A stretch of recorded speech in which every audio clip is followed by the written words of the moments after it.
Cashing out money from a Bitget account is very easy to do.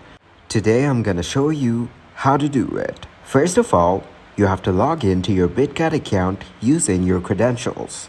After that, look for the withdraw or withdrawal section on the platform.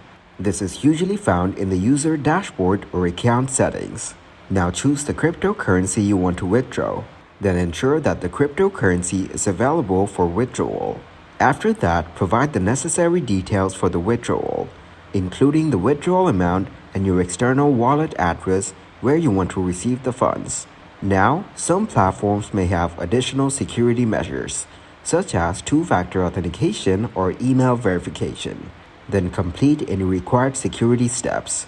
After that, review the withdrawal details carefully to ensure accuracy, and then confirm the withdrawal. Then after confirming, monitor the withdrawal status on the platform. Now, you may receive notifications or updates regarding the withdrawal process. Once the withdrawal is processed, you should receive the funds in your external cryptocurrency wallet. So this is how you can cash out money from a Bitget account.